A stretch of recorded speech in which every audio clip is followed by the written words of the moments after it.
అనుకుంటున్నారు అది.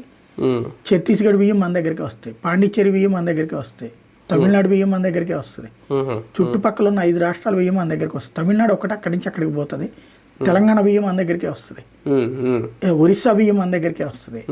ఈ బియ్యాన్ని కొనేటటువంటి ఇప్పుడు ఎట్లుంటుందంటే హోల్సేల్ షాప్, ఇప్పుడు ఫర్ ఎగ్జాంపుల్ మీరు ఇవాళ పత్తి ఉన్నది అనుకోండి, ఇక్కడి నుంచి విదేశాలకు ఎగుమతి చేద్దామన్నా సరే మీరు గుజరాత్ పోర్టుకు పంపించి గుజరాత్ నుంచినే చేసుకోవాలి.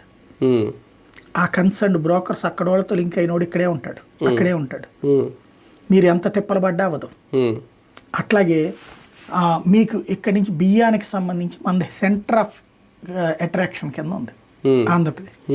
రికార్డులు దశాబ్దాల నుంచి నడుస్తుంది. ఇవాళ రికార్డును బద్దలు కొడుతున్నాయి. ఎట్లాగా వీళ్ళు ఏంటంటే రేపు పొద్దున మా ఇన్ఫ్లుయెన్స్తో ఆపామని చెప్పుకుంటున్నారు. కానీ దీనివల్ల ఏమిటి ప్రయోజనం సాధించారు? 5 రాష్ట్రాల బియ్యం ఇక్కడికి వస్తుంది.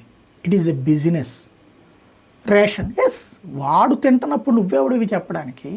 నేనేమంటున్నానంటే వాళ్ళు తినకుండా ఇక్కడికి తీసుకొస్తే ఖచ్చితంగా నేరం, వాళ్ళకి ఇవ్వకుండా ఇచ్చినట్టు లెక్కల్లో రాస్తే ఖచ్చితంగా నేరం. మన దగ్గర కూడా అట్లా జరగట్లేదు, ఇచ్చేసాక వాళ్ళు అమ్ముకుంటున్నారు. ఇప్పుడు నువ్వు ప్రెషర్ చేయడం వల్ల ఏమవుతుందంటే 10 రూపాయలకి అమ్ముకునే వాళ్ళ దగ్గర రేపు కొనక 5 రూపాయలకి ఇవ్వమని అడుగుతారు. ఇంకో రూపాయి ఎక్కువ మధ్య దళారికి మిగులుద్దే తప్పించి పబ్లిక్ ఏం వరగదు. పైగా